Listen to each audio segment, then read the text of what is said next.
Hello and welcome back to the show. I'm glad to have you with us. Weird times breed weird vibes, but that's no reason to not be positive and let the blues get the better of you. So I hope you're staying safe. I hope you're keeping positive. Joined by Rita and Shawnee as usual. And in today's video, we'll be talking about how strong this Manchester United team would actually be in a scenario where Ole Gunnar Solskjaer was still manager of the club. Ed Woodward was not involved in transfers. And we did sign 3 to 4 key players in 3 to 4 key positions. We'll also be talking a bit about Pochettino, what's happening with him. Is he still going to come to United or is he going to Newcastle with their new owners? And then the last thing we'll be covering on the show, and I think this one is a bit irrelevant, but you know, everybody's got their willies out their pants. Timo Werner saying that he wants to go to Liverpool, or at least it's come out that he wants to go to Liverpool, and whether or not that will affect Manchester United at all, because the tabloids say Ole Gunnar Solskjaer is looking for a striker, but we as United fans know that he's not looking for a striker. He's actually quite happy with Martial and Rashford. Well, based on what he said in press conferences, you know. So lots to talk about today, lots to talk about. Please do smash that thumbs up button and subscribe, share the content. And yeah, man, I hope you're doing well during these tough times. Without any further ado, let's get into it. Who would you guys personally sign in? If you had 4 signings to make this summer, who would you guys personally sign? And do you think that would be enough to challenge for a title, or at least build forward and become a team that's relevant in the title race? By that I mean like 6th or 3rd. My 4 signings on the top of my head would be Grealish, Sancho, CDM. I don't know who the CDM would be. Probably someone like Ndidi or Partey, but I'm not sure what the Partey situation is. I've been reading lots of things about Partey getting a new contract, or has been kind of linked with Arsenal, but I'm not sure how true the rumors are. But Thomas Partey would be on top of my list for CDM. And then as for 4th signing, I would probably get a striker. I don't know who the striker would be as well, but I'll possibly get a backup striker. I would love Ricardo to stay, obviously, and renew his contract and make him permanent for a few seasons. But I wouldn't spend enough. I wouldn't spend gang money on someone like Harry Kane. Or Timo Werner would be perfect, but we obviously know what the situation with Timo Werner is lately. But yeah, those would be my 4 signings. And even if we made the signing of Jadon Sancho, Grealish, a CDM, and if we did keep Pogba, I don't know if we could challenge for the title yet. I think, you know, those group of players will probably take some time getting used to. I don't know how good Oli would be. Do you think they could win a title within 2 or 3 seasons? Possibly, yeah. Possibly, if things go well, I think possibly, yeah. And if Oli does grow, and you know he does adapt, he does learn along the lines. But I'm kind of worried because I don't know. You know, Oli's very inexperienced. I don't know how well he'll be able to handle a lot of those egos. You know, big egos as well. If we do have to keep like someone like a Paul Pogba, so I'm a bit sketchy of that. And then I think it depends on City and Liverpool as well, because I don't think that City and Liverpool will just sit there and, you know, let us rebuild without them strengthening even more. The reason why I think we could keep up with the City and the Liverpool is because head-to-head, I've seen evidence that Ole Gunnar Solskjaer can go head-to-head with the biggest coaches in the league. So I'm not worried about challenging City and Liverpool. I know Ole Gunnar Solskjaer, I can trust him in the big games. It's whether or not I can trust him in the small games. But you know, that's why I was saying a few months ago on the podcast that I'm actually kind of, in a weird way, I'm kind of happy with the way things have gone this season. Not that I would have wanted the season, and not that I'm happy with the season overall, but I think a big positive thing is that this guy is clearly proving that he knows what he's doing against the big teams. Even though people call him a PE teacher, people say he's inexperienced, he is inexperienced. People say he's not good enough. This guy beat Pep. This guy beat Lampard. This guy beat, what's his name? Mourinho. So he's going against some experienced, some seasoned coaches. Well, Lampard's not really seasoned, but you know what I mean. And he's proven it. So I'm not too worried. I'm not saying we will beat Liverpool and City to a title in the next 3 seasons if that were to happen. I'm just saying I'm not too worried. That's not my biggest concern. Yeah, I think 4's a good number. 4's a really good number. I think Koulibaly is on the picture there, and I wouldn't name him as one of my 4 because I don't think we need him. Honestly, I think our defense is stronger. I think it'll just be a waste of money where we can strengthen other positions. For the 4 that I would sign, I think a CDM, if we're going to be challenging for the league, is necessary. Like Matic is good, but I don't know if he's challenged for the league good. I think the jury's still out there.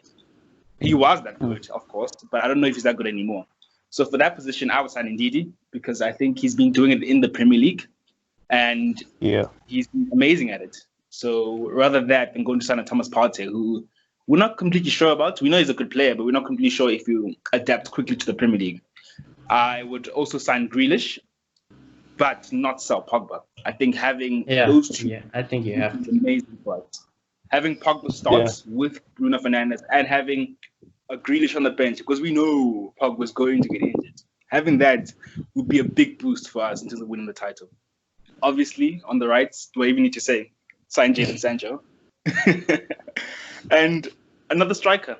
Like, as Shini said, I love Igalo, but like if we can get a quality striker who's at a good age, like it's a no-brainer, honestly.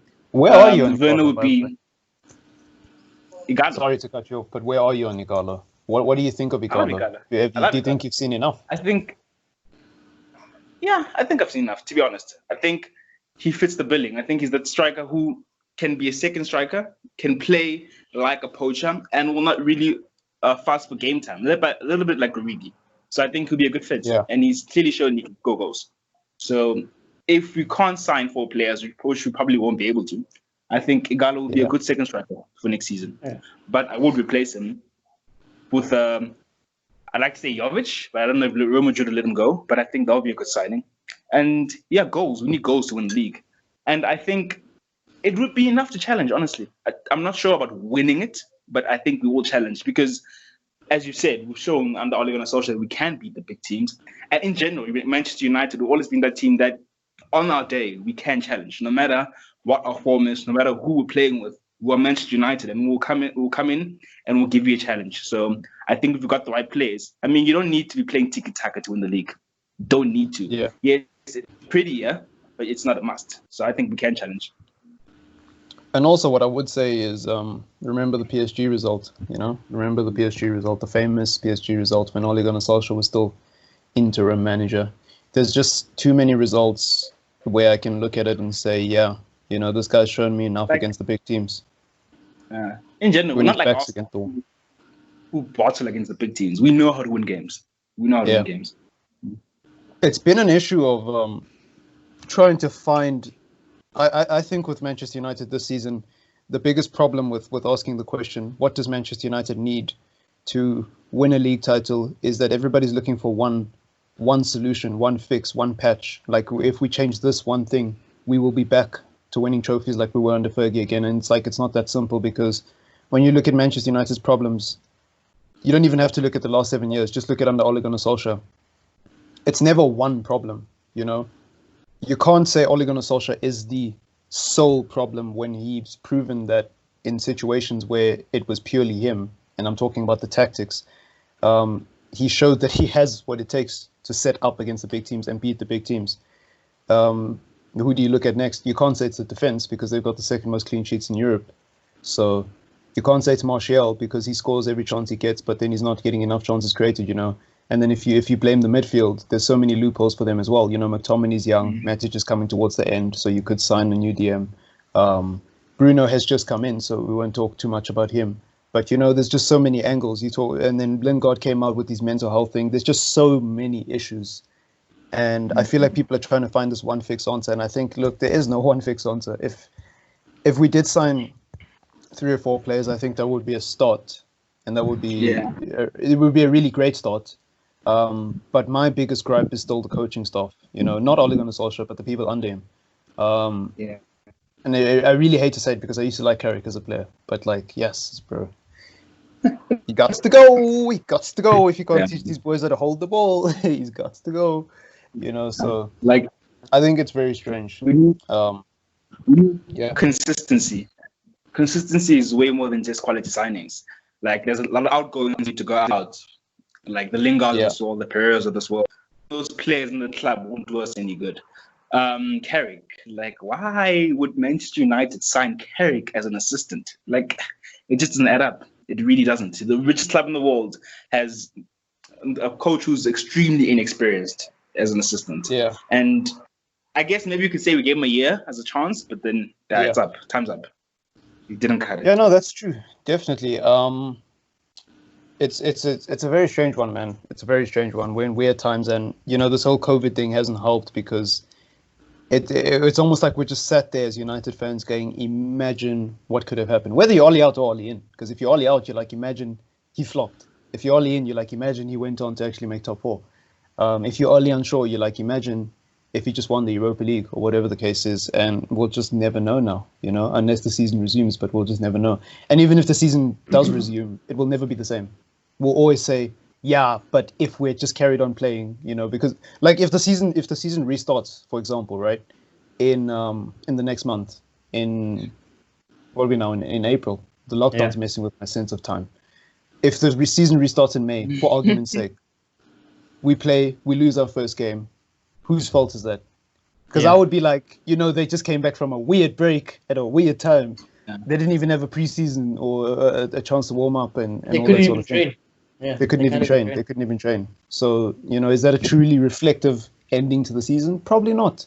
So, however the season gets finished, whatever happens with the season, we'll always look back on it and go, but imagine if COVID didn't ruin it, It's very strange. I'm going to give you a list of names. I want you guys to give me a simple answer. Say keep or sell, just quickly. All right? I'm going to start with the obvious ones. Lingard, keep or sell? Sell. Sell. Obviously. Pereira, keep or sell? Sell. Sell. Matic, keep or sell? Sell. Keep. Someone's unsure. Okay, keep. Jones, keep or sell? I think that one's very obvious. Definitely sell. Juan Mata, keep or sell? Sell. Ooh. That's a tough one. Not gonna lie. But, age. Guys, age doesn't discriminate, guys. Age doesn't discriminate. You know what I mean? Yeah, I guess if you're trying to be affirmative, so. There's no harm either way with Mata because it's not like he's the problem anyways. But, okay. I was going to put Sanchez on that, but I think it's obvious. The jury's out on Sanchez, so, I think it's obvious. The jury is out on that guy. De Gea, keep or sell? Keep. Keep. Interesting. Okay, you guys have given your opinions on Nicola, so I won't go there. So, yeah, I just wanted to see what your opinions are, and it was actually pretty obvious, to be honest. I haven't met a United fan who wants Phil Jones to stay at the club, or Lingard, or Pereira. Okay, there's a few people who do like Pereira. Like, I like Pereira, but I don't want him to stay here. I would loan Pereira. There's no place more chances than Phil Jones. But, well, Lingard is putting up his hand after this season, but yeah, definitely. He's been here forever. It's actually crazy, though, with a guy like Phil Jones, because when I look at guys like Phil Jones, I just think to myself, like, why? What do the coaches see in this guy that they keep him around? Why is the club re-signing him after so long? I've got nothing against Phil Jones personally, and even before I knew how bad he was as a player, I was like, there's other examples. There's other examples in world football besides Phil Jones. So I'm not picking on him specifically, but there's just some players who have a knack of staying in a team forever. And you just can't see it. Like, there's a lot of short-termism and stagnation in terms of the football side of Manchester United. Like, you can see that more of the focus is in the business. Like, the football has, yes, we're gonna plug a hole there, but like, we're not gonna overhaul and completely fix the whole thing like we have to. No, because that's not really our main focus. So really, if you want to look for a problem in terms of us challenging the league, I think that's the problem. That's true. I mean, that's kind of true, because the main reason why players have left over the last few years, not every player leaves because they're not winning trophies. Some players just leave because they don't like the place they work at, and there's a better team out there that will actually play football, Like Memphis Depay, for example. Memphis Depay has a big ego. Memphis Depay, when he came to United, probably wanted and had aspirations of being one of the best players in the league, but above and beyond that, the guy just loves football. He even wrote a book about how boring the football was when he got here, and it's unfortunate. There's so many players who come to Manchester United who aren't even on the level of a Paul Pogba. They're not here. They want to win trophies, but that's not their primary reason for being here. They just want to play football, at one of the biggest clubs. Period. Memphis is a United fan, but like, he couldn't stand it. It was just too much. Yeah, look at Ander Herrera. That guy loved. Football. Yeah, if I could get Herrera back, I would bring him back. Definitely, because I think his passion is infectious, and he would. He's a special kind of player in the sense that you can't really teach that sort of tenacity. It just kind of is there. He's the kind of guy who can sway a result in a derby just by screaming at someone, and everyone all of a sudden is like, "Yeah, let's get it," But yeah, what about the Champions League? What's going to happen with the Champions League? And if Manchester United do get into a position, dependent on what they decide, within the next 2 or 3 seasons, if we do get into a position to go back into the Champions League, how optimistic are you about that if we were to sign the 4 players you mentioned earlier? And that doesn't have to mean winning. Just how far do you think we'd get? If we sign Grealish, Sancho, let's just say we sign Koulibaly as well. So Grealish, Sancho, Koulibaly, and this unknown striker that no one knows about. Let's just say we signed him. Yeah. I think we'd get to quarters, and then I don't think we can go further than quarters. Yeah, I think if that United team had to go play up against a Madrid or Barca or Liverpool, I think it's shite. I think I don't see us winning a game like that in Champions League in the knockout stages yet. My opinion might be a bit, I don't know. You might not agree with my opinion, but I do think we could win it. I think we could go all the way, honestly. I think with those players, can you guys hear me? Yeah, we can. Okay, sorry, I thought I lost connection.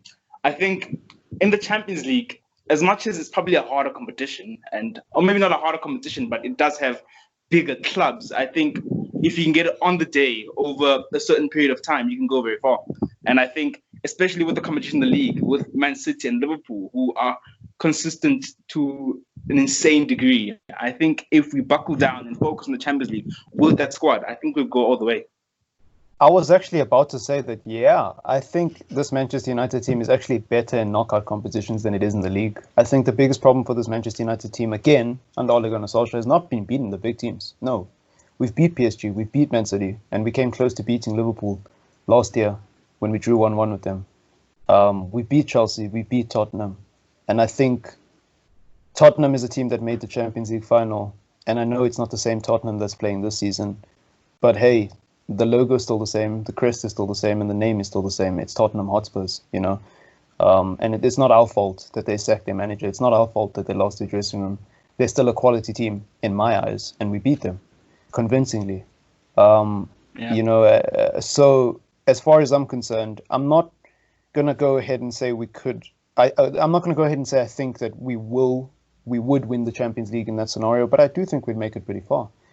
Because when I look at teams like Madrid and what's happened this season, when I look at how Liverpool bottled it against Atletico, when I look at how Manchester City bottled it against Spurs last year, when I look at how Barcelona lost a 4-0 lead going to Anfield, when I look at all these crazy results, with knockout football, you just never know. That's why I love the Champions League so much. You just never know. And league form and consistency goes out the window with knockout football. Some might say that makes it harder. Some might say that makes it less skillful. I just say, there's a lot less margin for error. So, I don't know. It's a weird one. If you got your full team fit and you have to get over 90 minutes or over 2 legs, I find it to be... I think that favors United. And we've always been good at the... The proof, if you want proof for what I'm saying, just look at our knockout record this season. Everybody talks about how Ole Gunnar Solskjaer has had his worst start to the Premier League. Nobody talks about how he's still in all competitions except the Carabao Cup. Guy's still in the FA Cup. Guy's still in the Europa League. Man them like Arsenal are out. What about them? Man them like Spurs that were going to get out of the Champions League. Liverpool got knocked out of the FA Cup, the competition that we're still in, by the way. So if you're asking me... Yeah, they're knocked out of the Champions League as well. But, I'm not going to take shots at them for that because we're not even in it. But, my point is... Manchester United have a good record under Ole Gunnar Solskjaer of winning knockout games. We did beat City in the second leg of the Carabao Cup, even though it didn't mean anything. Wait, we didn't beat them, did we? What happened at the end? We did beat. Yes. Yeah. Did we draw? It was the day Bruno was coming. No. No, it was the day. Was it the day that Bruno was coming? Yeah, I think so. I don't It's the day we remember us signed him. drawing the game. Or maybe we won. I think. Oh we yeah, won. I think we won, but the deficit was too big. So Yeah, I think it was 3-2 on aggregate. Because Yeah. they beat us 3-1 at Old Trafford, and then we won 1-0 to make it 3-2. yeah, that makes sense. So we did, yeah. So my point stands. Like, we have beat some pretty big teams in the last year under Ole Gunnar Solskjaer, and so my concern is not really there. It's just what Ritter said is 100% true. If the squad is fit, you remove a few players from that United squad, and all of a sudden, Champions League is nothing but a dream. So, it's really about whether or not everyone can stay fit, because I don't know if we beat Madrid without a striker or we beat Madrid playing 5 at the back. I'm just being real. I don't think we beat a Barcelona playing 5 at the back. Maybe not 5 at the back, but the way he plays, that old school style of playing to win, I think plays a very big part in the form.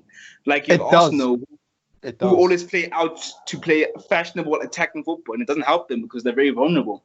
But like you look at Madrid and Zidane, they had the players and they played to win. In this game, if they had to counter-attack, they counter-attacked. And I think playing like that is a big part in Ole Gunnar Solskjaer winning so many knockout games. You're 100% right? You're 100% right. But against Barcelona, if we're missing 5 key players, which we were at some point in the season, for example, let me say Pogba's injured, Martial is injured, Rashford, stress fracture. Oh, no, let's say Martial's fit. Let's be fair. Let's say Pogba, Rashford are both injured. Let's say Bruno, for some odd reason, has a 1-match ban because he got a red card in a derby the week before against Barcelona. Matic has just come back from injury. McTominay's out. Fred is struggling. And, okay, but with the squad depth, like if we had Grealish and we had another striker, I guess it wouldn't really matter. So I don't really know where I'm going with this point. But my point is, if our injuries were as bad as they were this season, and we were playing a broken 5 at the back with Lingard in the 10, I don't think we beat Barca. But that's not going to happen if we sign the players. If we sign the players, that's not going to happen. So that's why it's key to sign players. I digress. I guess even if we don't sign, even if we do sign players, if your key players are injured, it's hard. I mean, imagine if Mane and Firmino weren't in the Barcelona game where they had to come back 4-0. I don't think they would have, because they wouldn't have had their best players on the pitch. So yeah, injuries, especially in the Champions League, is a big part. True. Very true. Liverpool had no right to win that game, by the way. Taking a 3-0 lead from Barcelona. Damn. But, that's all interesting. As we approach towards the end of the show, what do you guys think of Newcastle, their new owners, and the prospect of them getting Pochettino? Magpies! I'm a Newcastle supporter now, boys. I'm a Newcastle supporter. It's been a good time. It's time to jump ship, boys. They're going to get Poch. They're going to get that oil money. They're going to get Mbappe. They're going to steal Sergio from us. Time to jump ship, boys. It's been a good run. Given 20 years of my life to this club. I'm joking. No, but honestly, for the Newcastle fans, I wish them all the best. They deserve it, It's not easy supporting a club like that, especially if you're a loyal supporter. So yeah, I do wish them all the best. I think it's very good for football. Maybe not spending money in that ways, but I think it is good for football. The more competitive, the better it is for us as watchers as well. And yeah, if Poch goes to Newcastle, it breaks my heart because obviously I want him at United. But I think if Poch does go to Newcastle and, the new owners come in and they buy insane players, who knows who they buy, or they do invest properly and they give Poch time and they give the players he needs, I think Poch deserves it. And I think if Poch does get all of that stuff, I think he'll show what a world-class manager he is. It's interesting, eh? I think they are in a better position than PSG and Manchester City because they have good revenue streams. They have a big stadium. They have good TV rights. So financial fair play will be in their favor. But I do think it is a very difficult period to be trying to become a big team. I mean, you've got Manchester City and Liverpool running rampant. Market, okay, they have the money, but I think it's going to take time. I don't think it's going to happen. It'll take time. It'll definitely. And I think that's why Poch will be so key to it because, Poch, he does this everywhere he goes. He can build a mad team. So I think Poch would be the perfect guy for that job. I heard someone say the other day that Newcastle would win the league within 3 to 5 seasons, and I was like, you're crazy.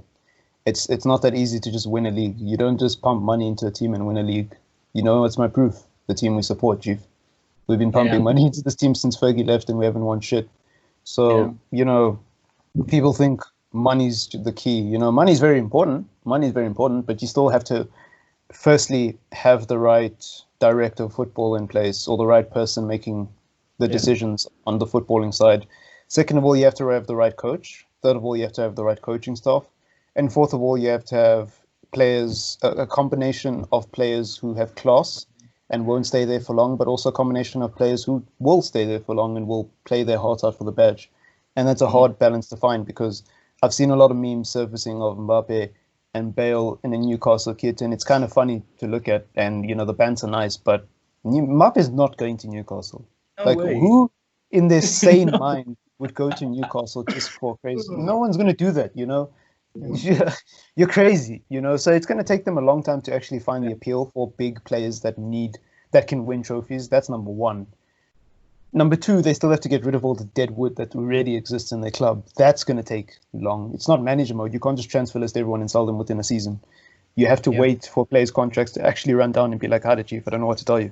We're signing someone else."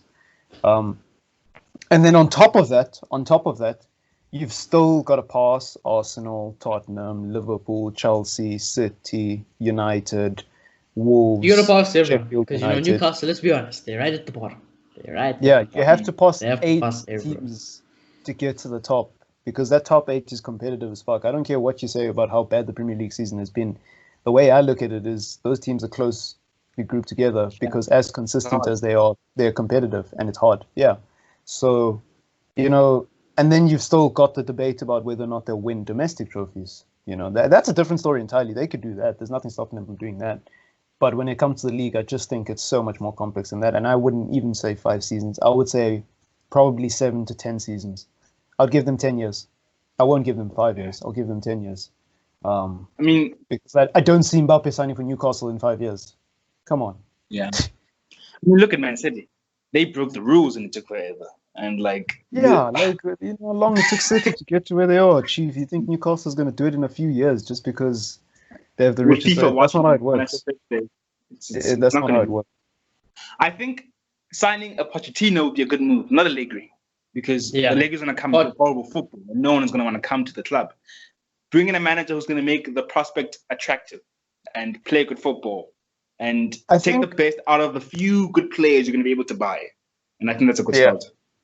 I think everybody's jumping the gun with the Pochettino thing, though, because Pochettino is obviously a very ambitious man, and I think Pochettino will fancy hard projects, but I don't know if Pochettino will fancy a project for quite like this. I don't think he's as on board as everybody who's got their willies out their pants is on the internet right now. Why would you take this job if you're Poch? Why wouldn't you try go to United? Why wouldn't you try go to Arsenal, Tottenham?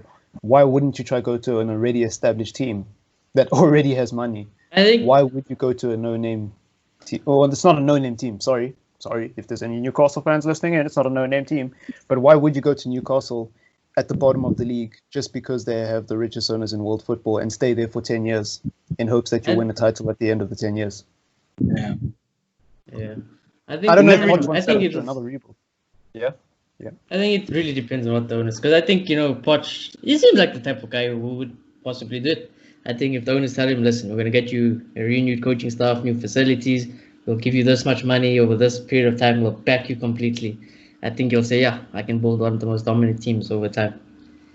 Possibly. That if he wants to stay there for an excess of 5 years, but I don't know if Poch is that patient. If he had approached Poch when he was still working at Southampton and said, look, here's a project for you, stay here for 5 years. Yeah, but this guy's getting old now, bruh. He's aging. He's been doing this thing. He did it with Tottenham for 5 years, or however long it was at Tottenham. He did it with Southampton. And I think he wants to win a trophy. I think people are overlooking that. People think this guy's just some Robin Hood who doesn't have an ego, who doesn't want to lift silverware, and he's willing to sacrifice his personal desire to win a trophy to help build Newcastle, because Newcastle are so close to his heart, and it's a project he fancies so much, and he really wants to stick it in everybody's face and show that he can win with nothing. And it's bullshit. When did Poch ever say that's his dream? But we never know. We'll see what happens. But I just do think that people are jumping the gun, because the man hasn't even said anything. The man hasn't even said he wants to go to Newcastle.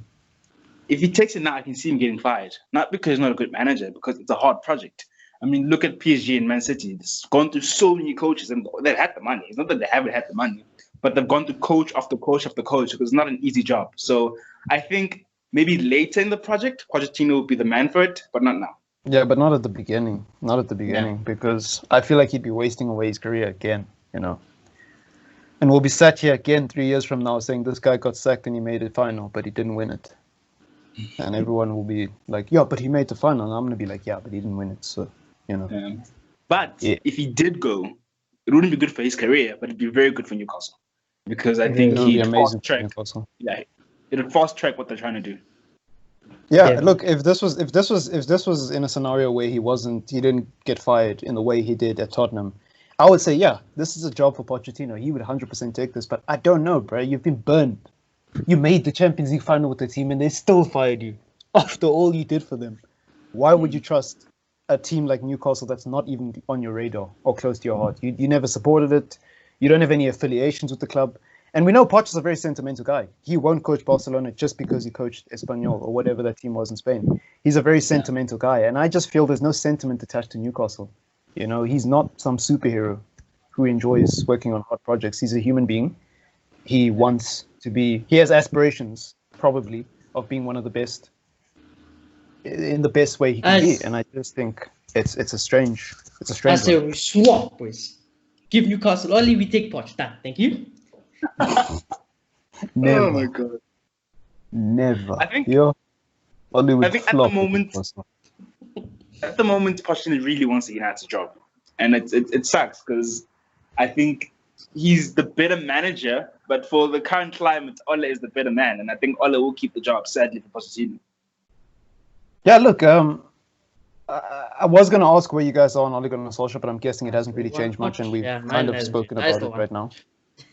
I will say with regards to Ole Gunnar Solskjaer, I do think that with the way the situation is, the right decision is to keep him, simply because firing a manager in the middle of a pandemic doesn't help anyone, you know. It doesn't help the players. I'm sure the players are sick of getting a new manager every single time they're about to build something. Yeah. Other than that, it's just a very weird circumstance to fire a manager, you know. It's a very I think it would be immoral to fire someone when they didn't even get a chance to do their job, is basically what I'm saying, you know. Yeah. It's just a very strange time that nobody planned for. And to fire someone would be like, dog, you can't do that, you know. But I don't know. I think he just messed everything up. Yeah. I feel like during the season, it's kind of hard to analyze what's going on because of all the ups and downs and the games coming. But like with this lockdown, I've had a long think about this, and I honestly think Ole Gunnar Solskjaer is the man for this job. I won't say the words, but I'll wait for the season to plan out and see how it ends. But yeah, I'm backing Ole.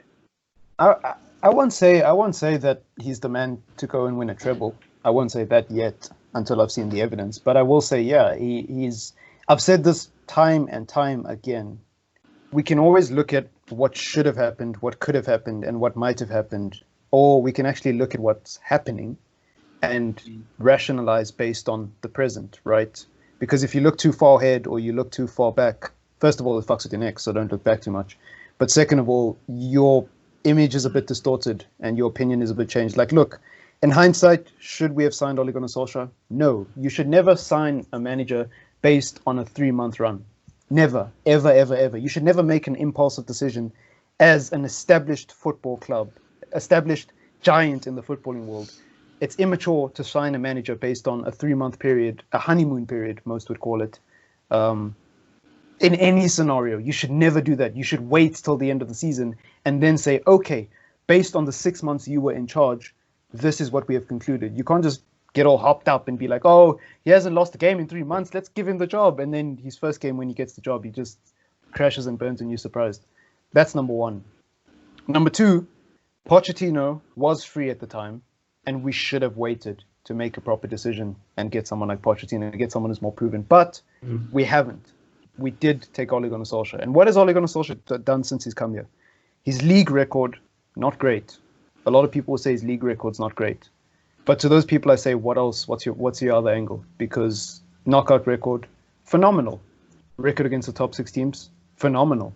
records since he actually got the players that he wanted in Bruno and Igalo. Maybe he didn't want Igalo, but you know what I mean. He got a player that fits his system. All of a sudden, he's starting to win games, and his record's been phenomenal since Bruno got here, and he was building on something. So, you know, I just think with that, I think the right decision is to let him build and progress, and actually, again, I'm going to sound like a broken record player because I've said this a lot on this podcast. See out the project and stop pulling the plug. I think the one thing that the United owners have to learn from their mistakes is to stop making impulsive decisions. And I think to fire Ole Gunnar Solskjaer now would be an impulsive decision. There's nothing happening. You're literally firing the man when there's no football happening. That is impulsive, and that there's no reason to do that. So just wait and see it out, and stop worrying about what could have happened, because you'll never know what could have happened. Poch could have come here and flopped, just like Mourinho flopped, just like Van Gaal flopped, just like Moyes flopped. These are all managers who are proven in their own right, and they flopped when they got here. So just give it time.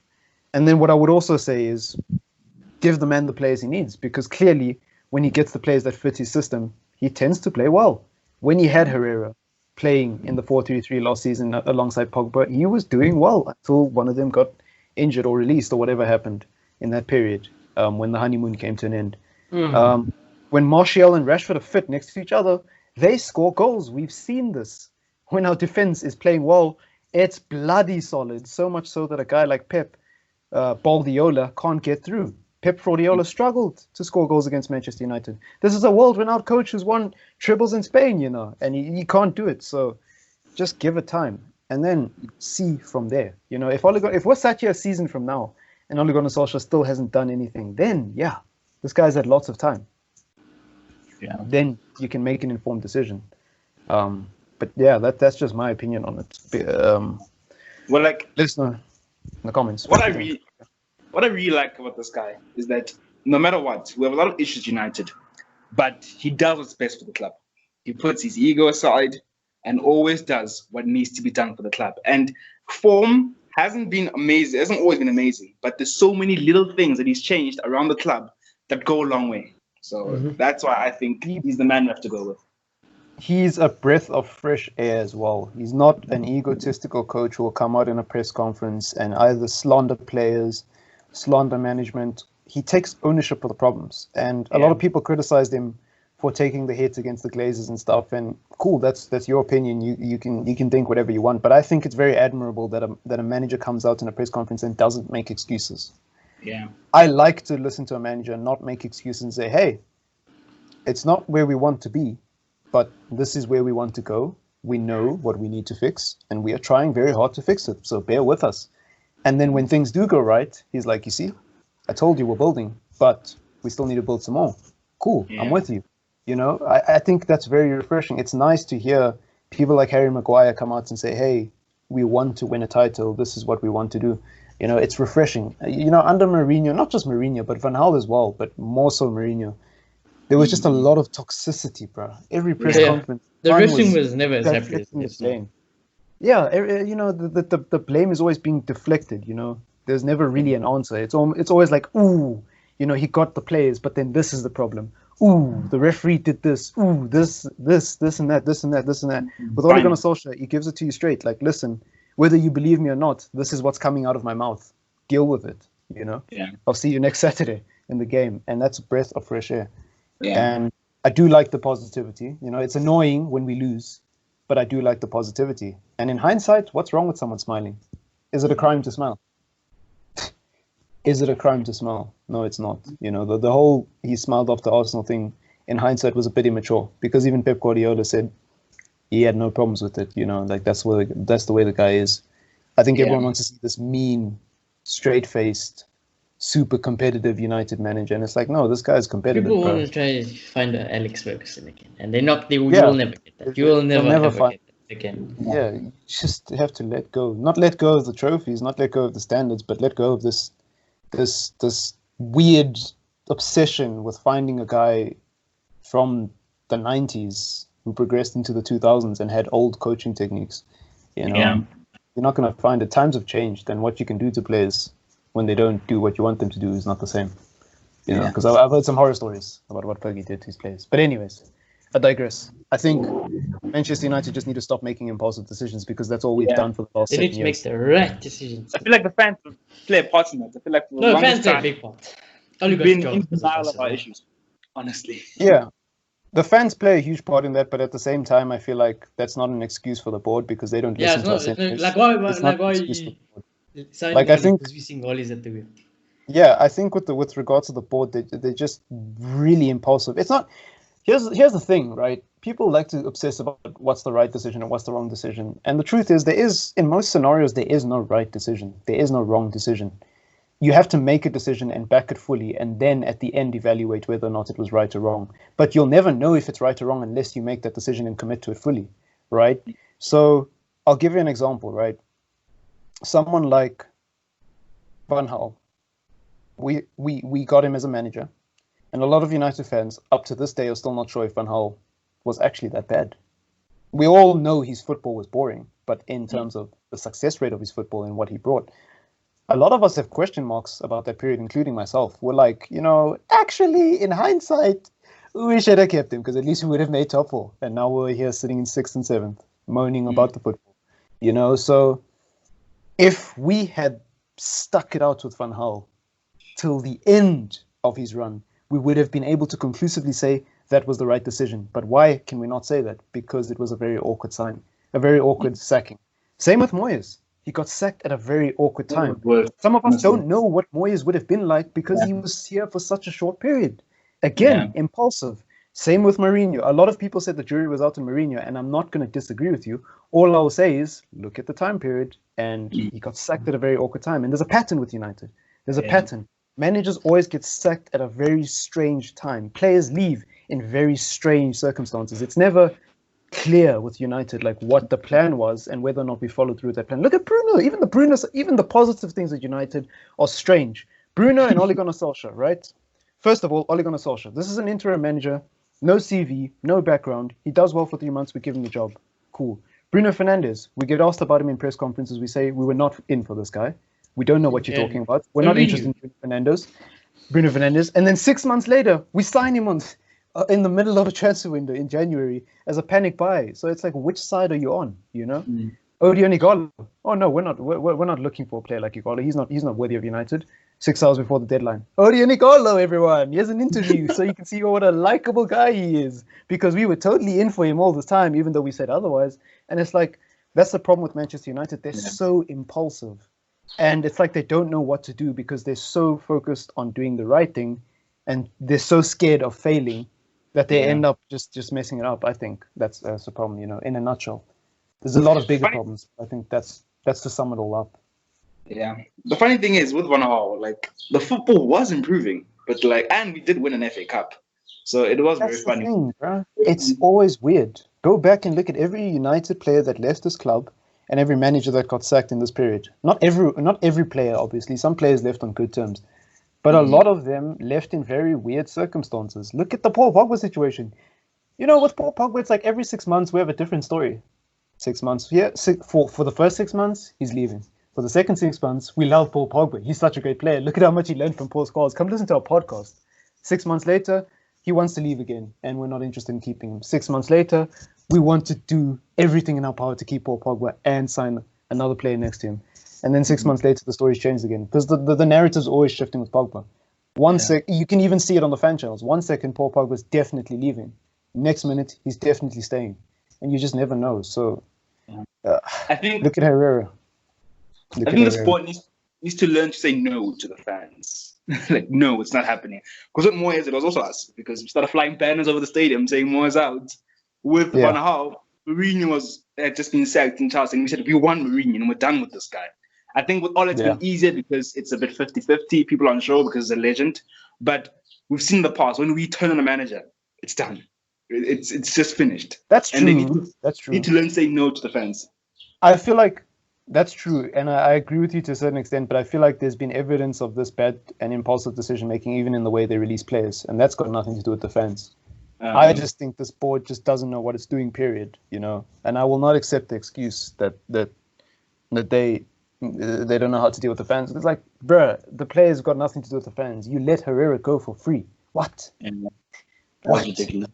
You know, you signed Zlatan. You signed Zlatan. No fan was singing, let's sign Zlatan. You signed Zlatan.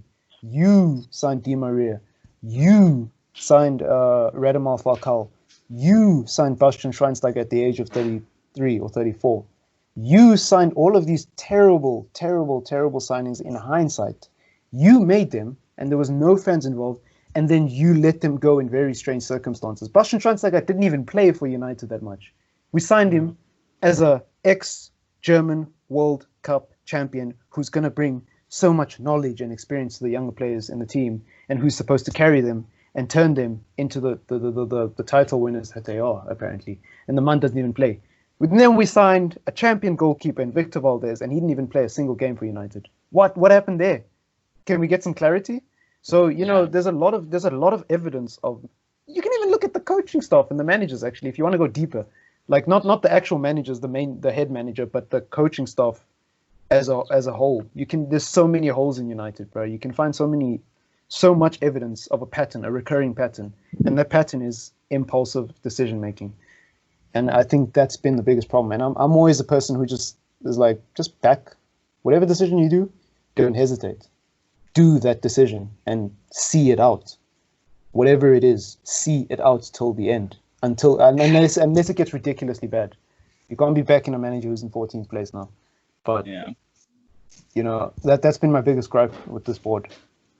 And I think that's one of the reasons why keeping Ole Gunnar Solskjaer is very important, so that we can finish the story. All these people who say Ole Gunnar Solskjaer is a PE teacher, fine. Let the PE teacher stay in the job and let's see him get relegated.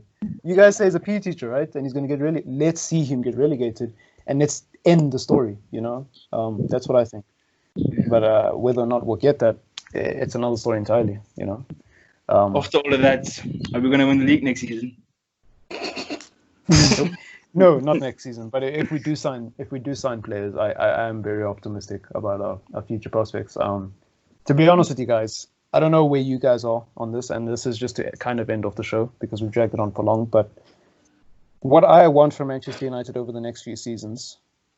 Okay, let's start with next season. What I want from next season, a league title would be great, but that's not what I want. I want us to make top 4, and I want us to win a continental trophy and a domestic trophy.